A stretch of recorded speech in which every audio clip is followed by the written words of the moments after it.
Good afternoon, everyone. Welcome to today's webinar, FY 2021 Child-Friendly Family Visiting Spaces in Jails and Prisons Program, hosted by the Bureau of Justice Assistance.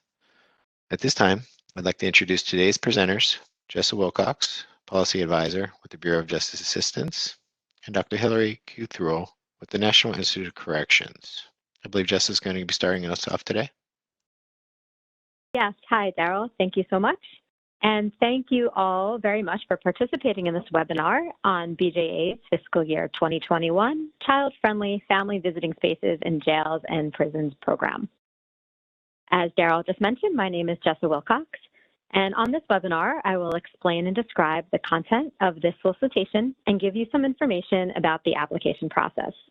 I'm joined today by my colleague, Dr. Hillary Kuthrow from the National Institute of Corrections. She is a subject matter expert on parent-child visitation in correctional facilities, and I am thankful that she's here with us today and will be leading the technical assistance portion of this project. As you all likely are aware, BJA is part of the Office of Justice Programs at the Department of Justice. The Department of Justice is committed to advancing work that promotes civil rights, increases access to justice, supports crime victims, protects the public from crime and evolving threats, and builds trust between law enforcement and the community. BJA's goal in the field is to provide leadership and services in grant administration and criminal justice policy development to support local, state, and tribal justice agencies achieve safer communities. Here's the brief agenda to give you a sense of what we will cover today. We have divided the content of this webinar into 6 separate sections. Hillary and I will give you an overview of this program, and then I will discuss federal award information, a few things to note on the allowable use of funds and required deliverables, application requirements and priority considerations, some brief additional information, and most importantly, how and when to apply. I'm going to turn it over now to Hillary. Thank you, Jessa. Sure, so just to take a moment and center this work, it's important to be aware of the estimated population of children and families affected by incarceration. We know that there's an estimated 2.7 million children that in the United States that have had an incarcerated parent at some point, right now, or to put it another way, one in every 28 children. We also know there's an estimated 5 million children that have had an incarcerated parent at some point in their lifetime. We know that parental incarceration is a disruption to parent-child relationships, which can be very traumatic and stressful for both children and families. So policies and practice that support parent-child relationships during a time of parental incarceration can provide positive benefits to both parents and children, but these practices also benefit the community and those working in correctional facilities as well. Next slide, please. So let me just take a quick moment to provide a brief overview of the model practice document that will help guide the implementations proposed for this project. In 2019, BJA, NIC, and the Urban Institute published a model practice guide for parents in prisons and jails. The model practice document was created for people who can change and create policies and practices within correctional systems. The guide stems from research as well as collaboration with several subject matter experts. The practices outlined in the document hold promise for benefiting incarcerated parents and improving the lives of their children and families without compromising the safety and security in correctional facilities. Within the document, there are 10 model practices as well as a readiness checklist and a resource indicator for each practice. Access to the document is free and available to all. This model practice guide provided the basis for the Family Connections project, in which 5 pilot sites were selected, and each site implemented a number of the model practices while receiving 12 months of technical assistance. Jessa is now going to tell you about a new opportunity to continue this work. Thank you so much, Hillary. And now just getting into the heart of this program, BJA is pleased to provide federal dollars up to $350,000 per award to assist applicants in creating child-friendly visiting spaces.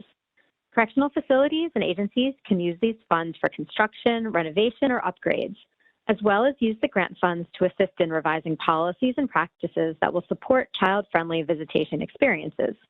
Please note that this solicitation does not require a match to use these federal funds. BJA expects applicants to use these funds to create child-friendly and family-strengthening visiting spaces, policies, protocols, and cultures in correctional facilities, promote and increase staff capacity to integrate the model practices, which Hillary just mentioned, into the daily operations and cultures of correctional facilities, and identify and document innovative and promising practices in order to inform similar efforts across the nation.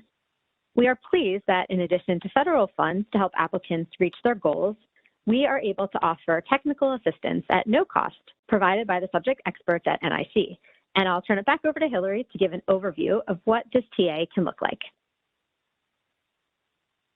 Great, so let me go ahead and tell you about some of the technical assistance opportunities that will be provided by the National Institute of Corrections in collaboration with BJA.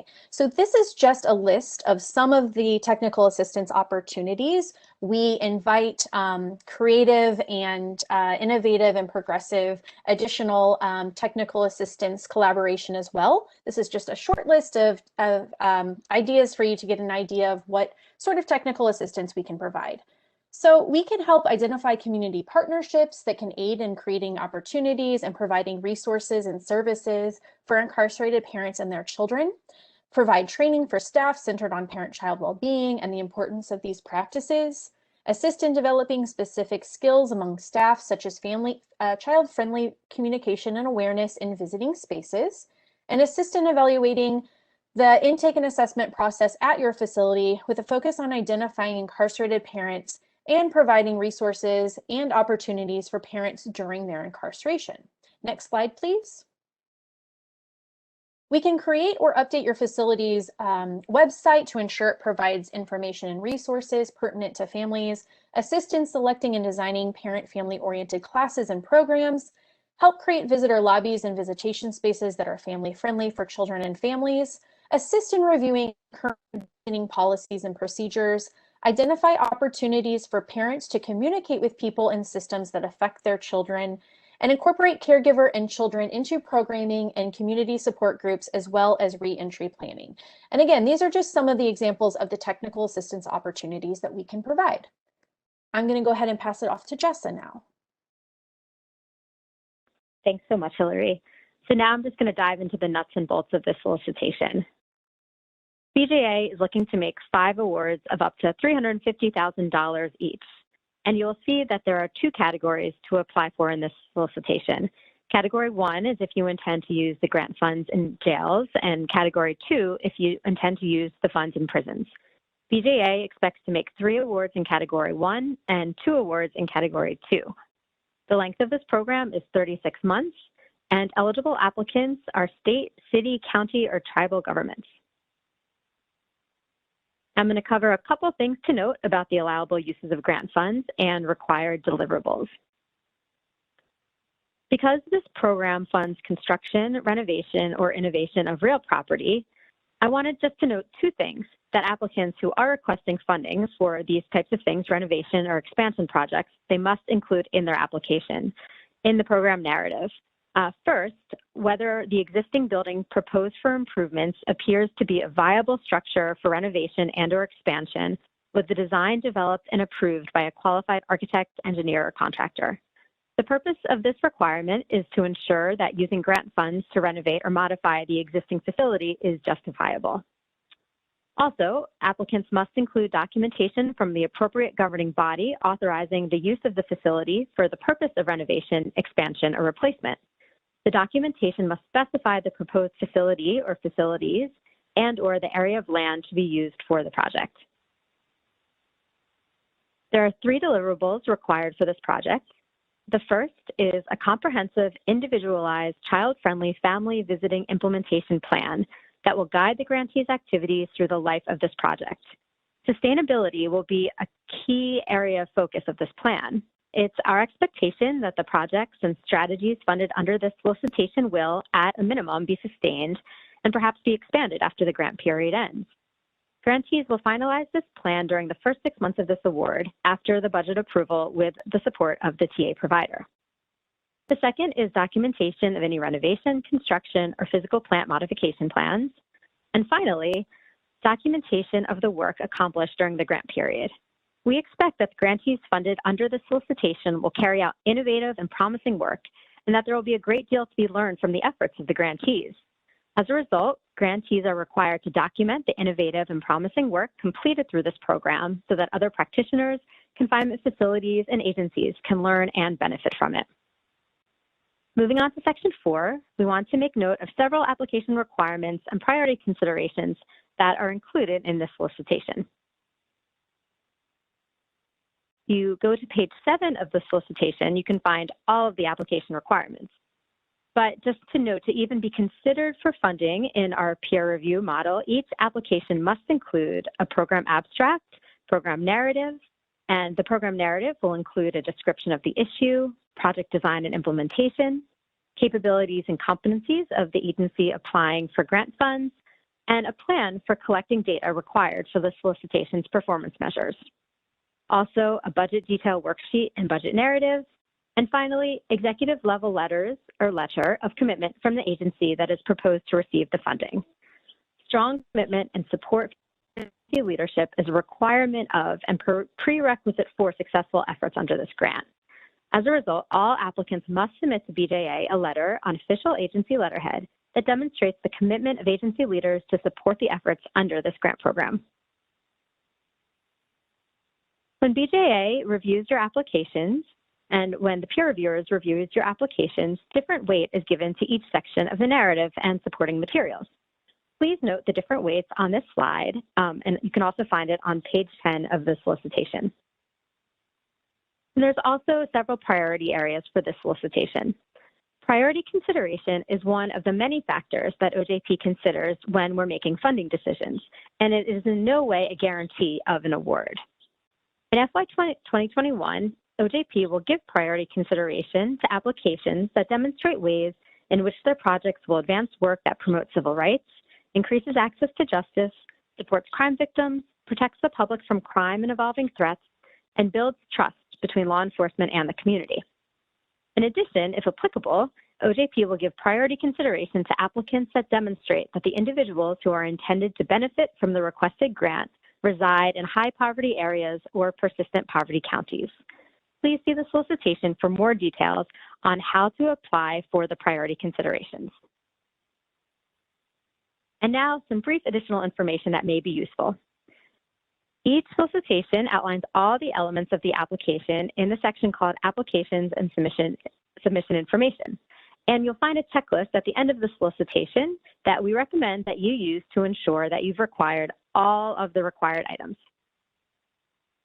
Finally, if you are a law enforcement agency that runs detention facilities, for example, a jail, you must be certified by an approved independent credentialing body or have started the certification process to be eligible for FY 2021 DOJ discretionary funding, which includes the funding available in this program. The certification requirement also applies to proposed subawardees. To become certified, the law enforcement agency must meet two mandatory conditions. First, the agency's use of force policies adheres to all applicable federal, state, and local laws.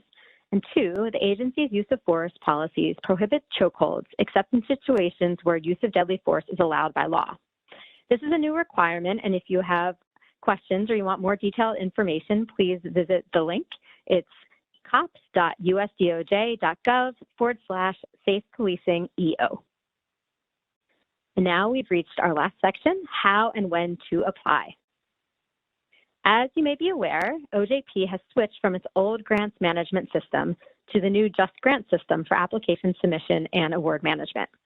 Just Grants offers several submission enhancements, including a streamlined end-to-end process, which enables applicants and grantees to move seamlessly through the full grants management lifecycle.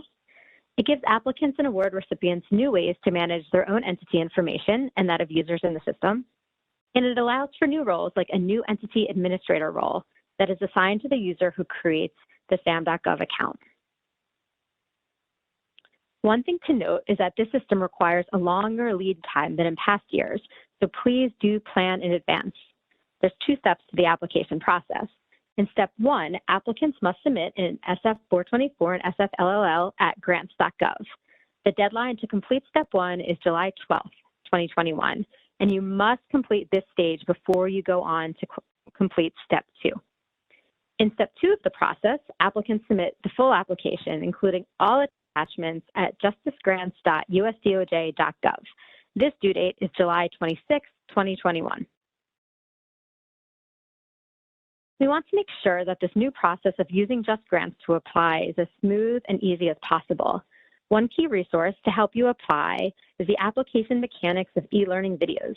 By viewing the e-learning videos, job aids, DOJ application checklists, and other resources, applicants will have all of the information needed to successfully navigate the mechanics of submitting an application.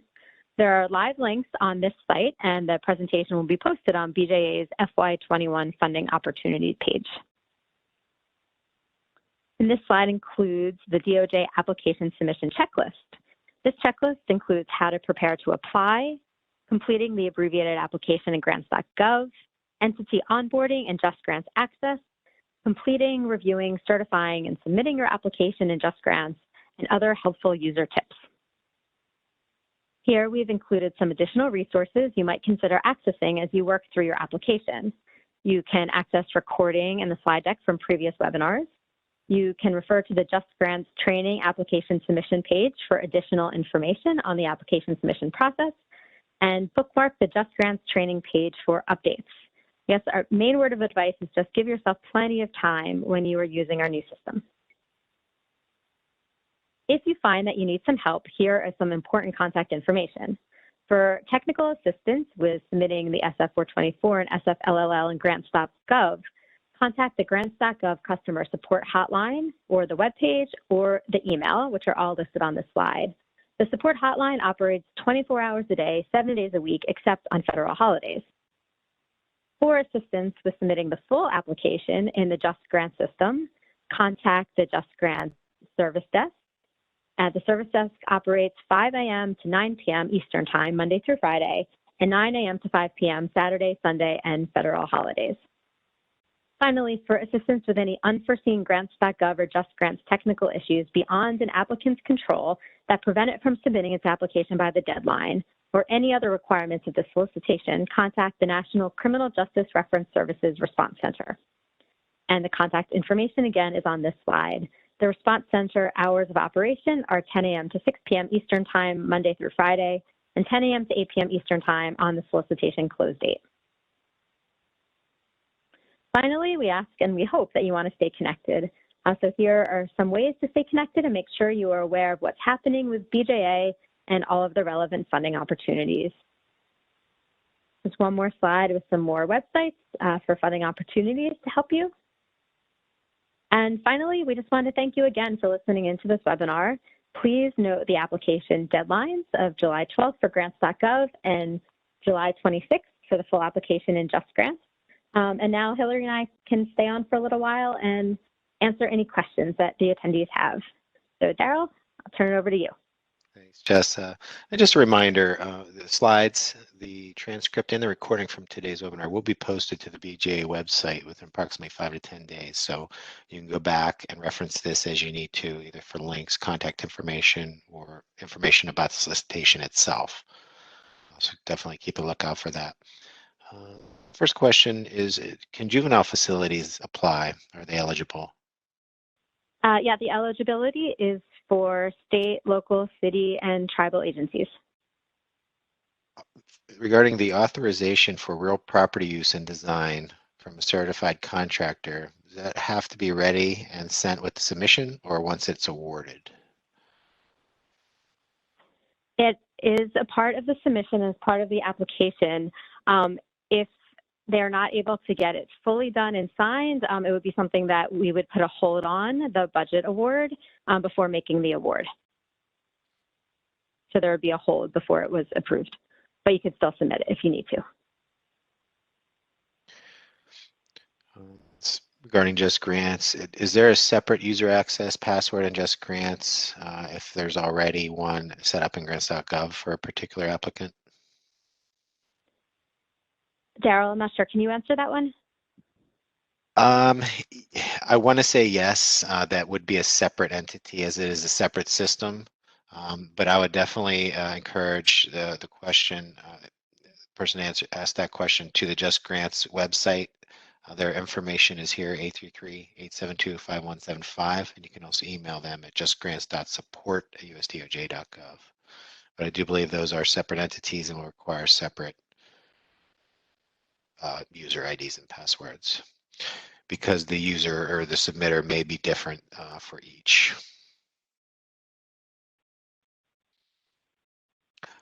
One person did ask for the address URL where the PowerPoint will be posted.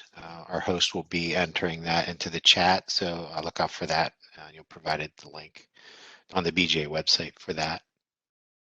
Next question is the award limited to one facility within an agency, or can it be several facilities within one agency? It can be several facilities within an agency. That is fine.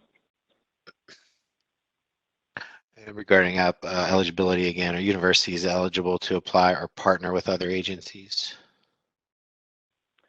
They cannot be the applicant, but they could be a subrecipient for the applicant. As a county, do we need board authorization prior to the application? I'm sorry, I'm not sure what their county, I think that would be something they would have to look into with their county. Do we need a physical location identified during the application? We have 2 sites they're currently considering. I think that would be okay. I think in the narrative, they would just have to explain, why they're still considering both of these sites and how the program funds would be used, for each site. Is the $350,000 for the life of the award period, 3 years, or is that per year? It's for the life of the award period. Another one regarding eligibility. Can a community-based correctional facility or a halfway house apply? I'm sorry. I think actually we'll have to get back to you on that because we have I don't know, Hillary, I'm not sure if you have an answer to that or if we should just get back to you. I just want to make sure I don't misspeak.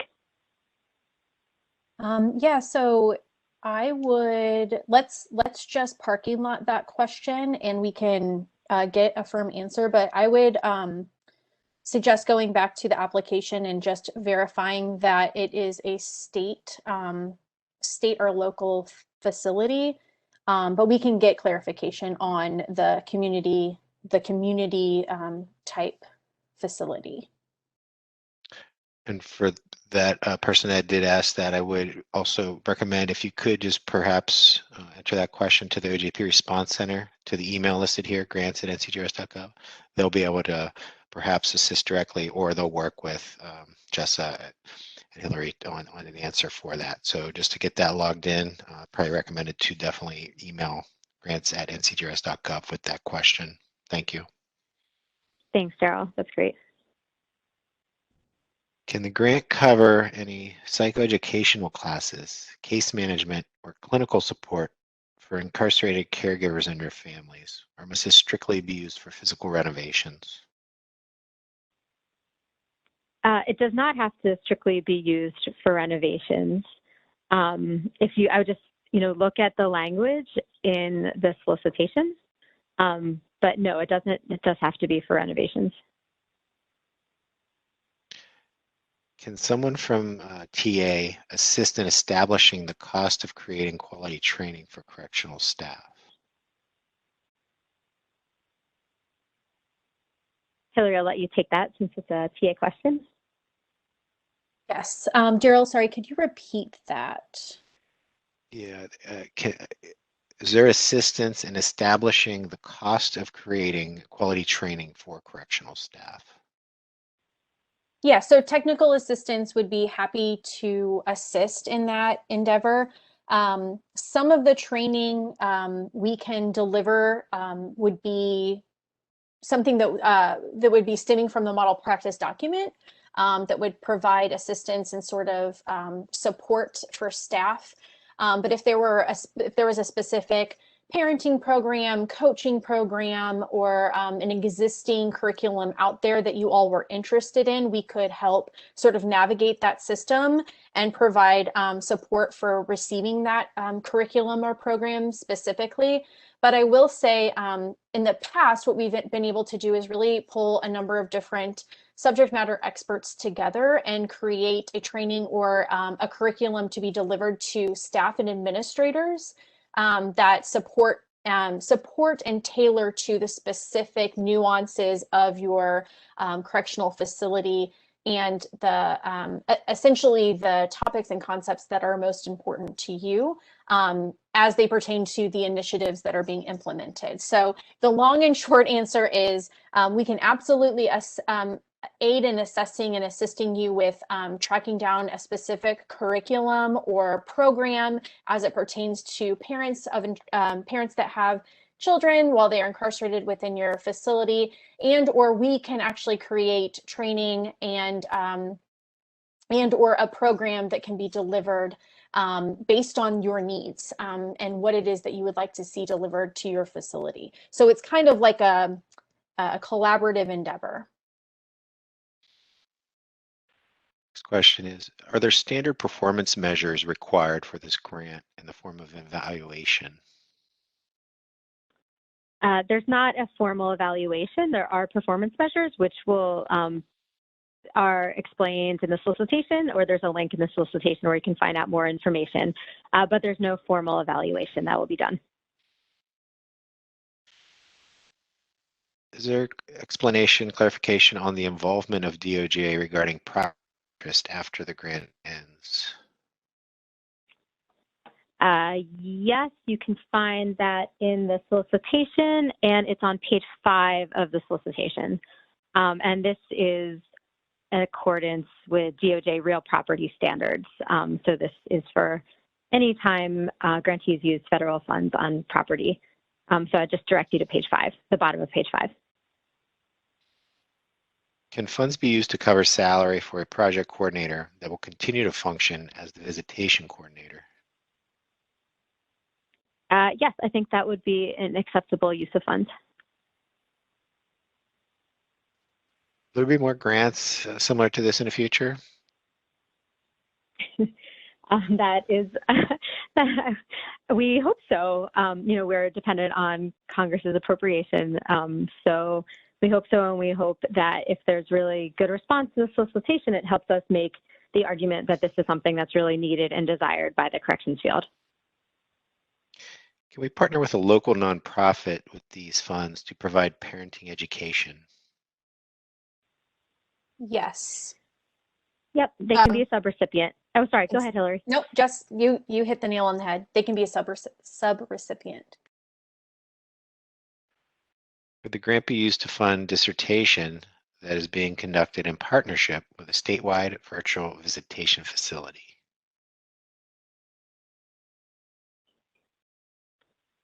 That's a question. I would say that would kind of come up in terms of information sharing and data. In terms of funding, I will hold my my answer and refer to Jessa, but I think that would be site specific in order to answer sort of what data and statistics were being collected and how they were utilized. In terms of funding, Jessa, I'll have you answer that question. Right, it would have to be, I mean, again, as a subrecipient, but it would have to somehow, the applicant would have to tie how that furthers the objectives and the goals of this program. So if they could make that strong connection, then they can make an argument for it. But it's hard to know just from this question if they'd be able to. Grants for 36 months, does that mean the completion of the family-friendly visiting space must be completed within that time frame? It depends on what the applicant puts in their application. So the applicant should submit a narrative and a budget for 36 months and explain what they believe that they can accomplish within the 36 months with the grant funds and with the technical assistance provided by NIC. Is food an allowable cost within this grant? I'm sorry, Daryl, could you repeat that, please? Yeah, is food an allowable cost within this Food. grant? I mean, again, I think I would just look at the language of the solicitation, and if you could connect it to the goals and objectives of the solicitation, then there could be an argument that it'd be allowable. Are there any methodological restrictions on the evaluation? Daryl, I can't think of any. Yeah, no. Same. This particular person, we have both jails and prisons under our department within our state. Are we able to apply for both categories? Yes, I think so. Just, make sure that your application for jails is specific to the jails and prison is specific to the prisons. Someone may have been asked it a different way earlier, but it's worded a little differently. Can the grant cover more than one county and multiple facilities? Would this be if this is two county agencies applying together, one would still need to be the lead applicant, and then there could be a subrecipient relationship, but there can only be one lead applicant in this solicitation. Can you speak to any age restrictions on the children of the incarcerated parents? There wouldn't be a restriction on the age of the children identified. We specifically designed our implementation strategies for children under the age of 18. So as long as it's within that range, that's typically our target population, and we just sort of narrow in on that age range, just because if we go out beyond that, it may be difficult to tailor our specific programming or instruments or physical spaces beyond that into adulthood. So up to 18, 0 to 18. What do you define as upgrades of child-friendly family visiting spaces? Jessa, I can give this a shot, and then please feel free to weigh in. If you take a look in the model practice document, we provide a number of different examples of how giving an update to one's physical space in terms of visitation lobbies and visitation spaces. And we invite everyone to be creative, think outside of the box. So that could mean anything from finding space in an outdoor area of your facility and creating maybe an outdoor space for children and families to connect, or have enhanced family visits, which we typically sort of describe as not just sort of a visit where the family is sort of sitting in a typical visitation space, but rather engaging and interacting and having maybe sharing an activity together. So it could mean something along the lines of sort of extending or expanding the space and identifying new, physical space to let that sort of play out. But it could also be, if you go back to the model practice document, we give really great examples of facilities that have implemented changes such as redesigning the space as it is. So painting the walls, creating sort of like book nooks.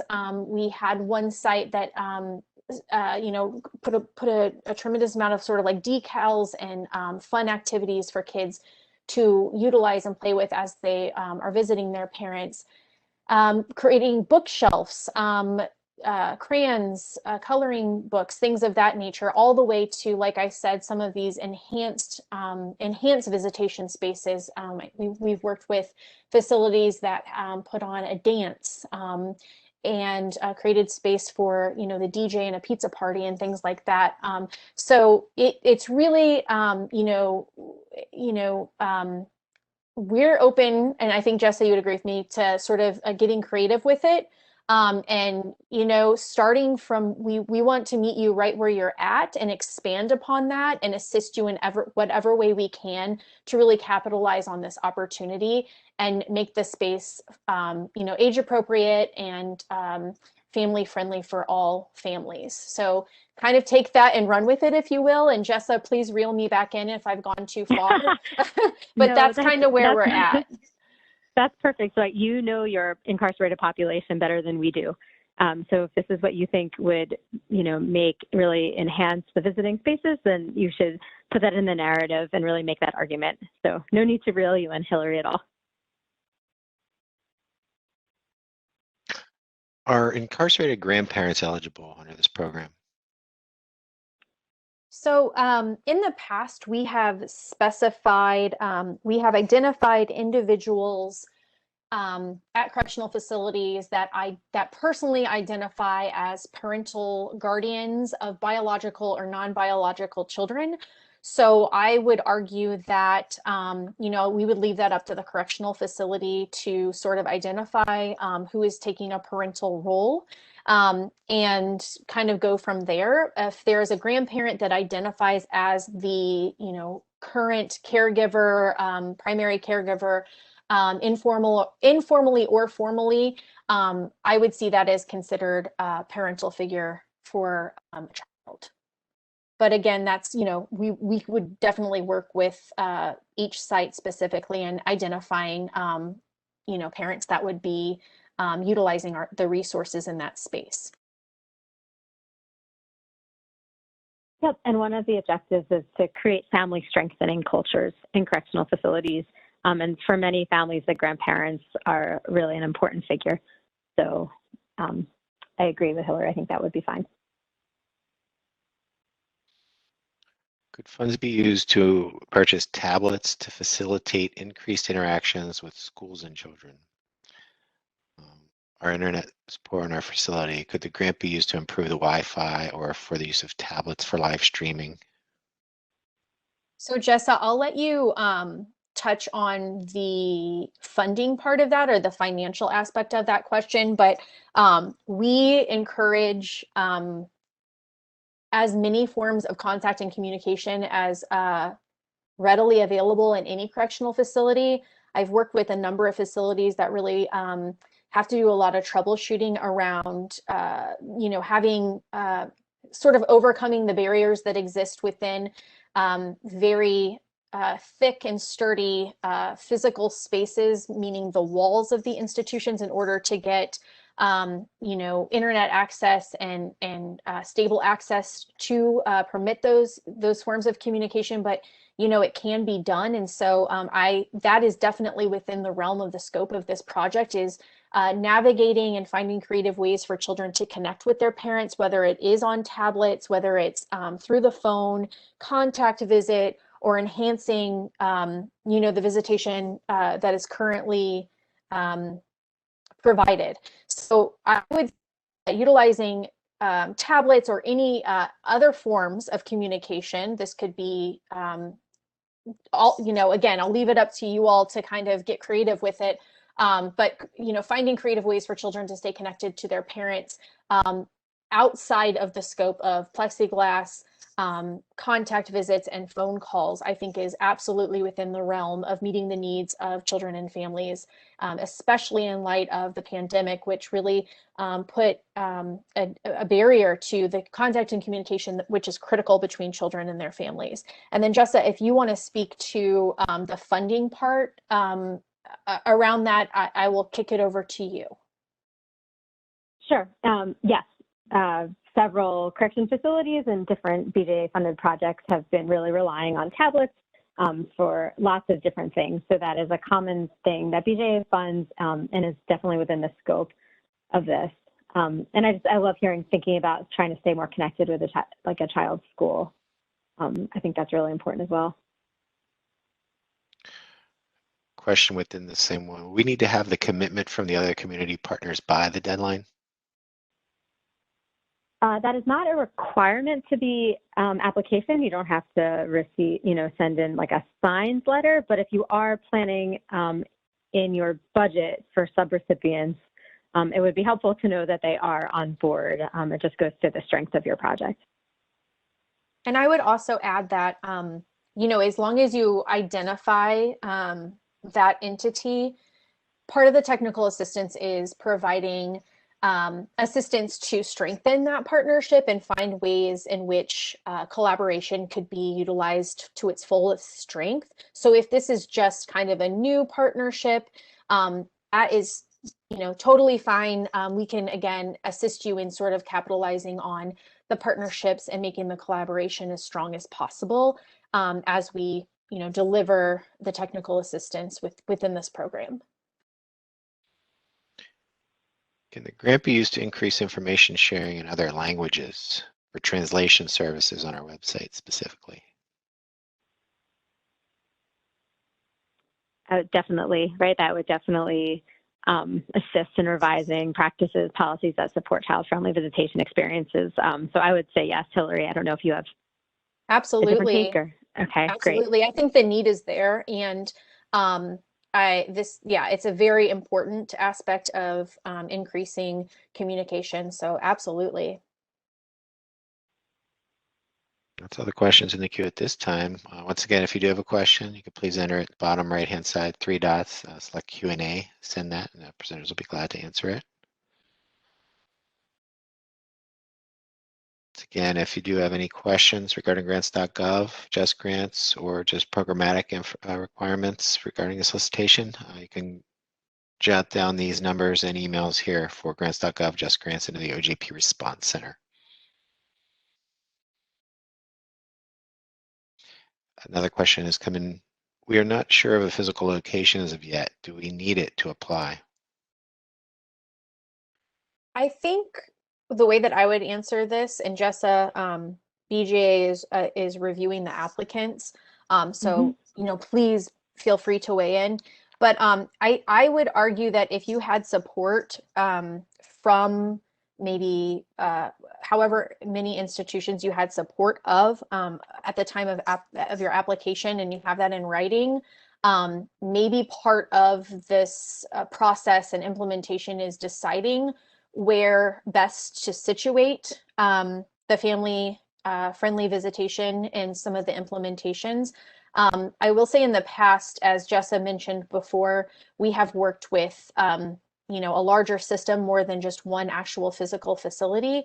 So I would argue that if you have a commitment from the facilities that are under consideration, and you make an argument as to why one of those or each of those would be beneficial in receiving this opportunity, I don't see why it wouldn't be considered. And I'm going to kick it over to Jessa.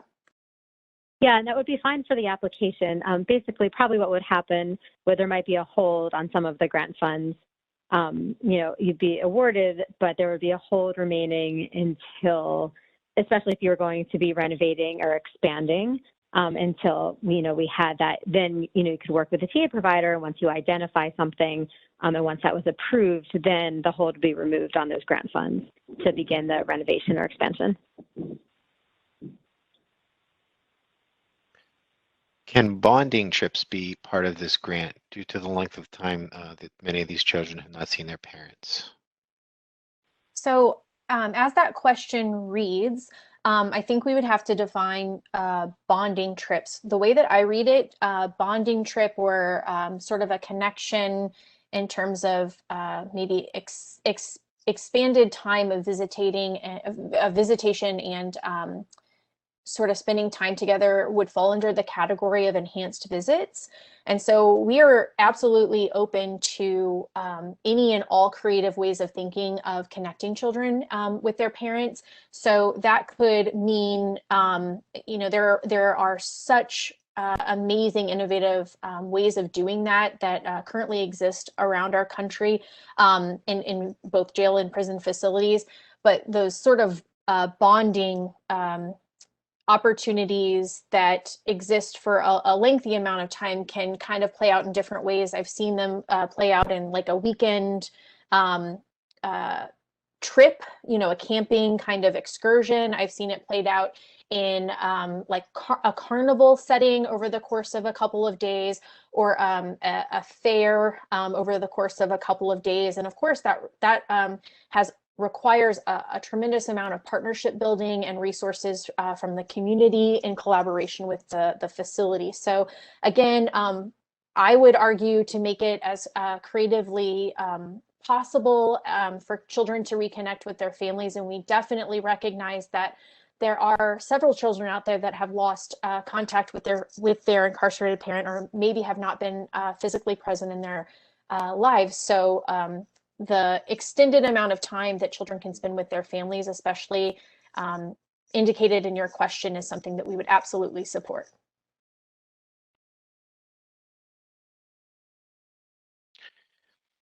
This one was asked a little earlier in a different manner. Just to verbalize again, do we need county board resolution to apply for this grant? I guess I'm sorry. I'm not quite. Are they saying this like in particular this grant as opposed to any grants, or are they just saying in general? I'm sorry. If the asker could clarify. Yeah, if you could just clarify that question again for that person that did ask that, we'd be happy to take a look at it and expand on that. Thanks. Seems to be all that's in the queue at this time. Yeah, I mean, if they're talking about the authorization for real property use, perhaps. I mean, that was you just need to submit documentation from the appropriate governing body authorizing the use of this facility for the purpose of renovation, expansion, or replacement. And the clarification is, does the county need to provide a resolution of support or additional funding to apply? They definitely do not need to do additional funding. We do require a letter from like the agency head. So for example, if the county oversaw the jail and they were the agency head, then yes, but it wouldn't have to be a resolution. I'm sorry, I'm not sure if I'm missing it. But if they want to submit it in writing, then we could do it back and forth. That might be a little bit more helpful.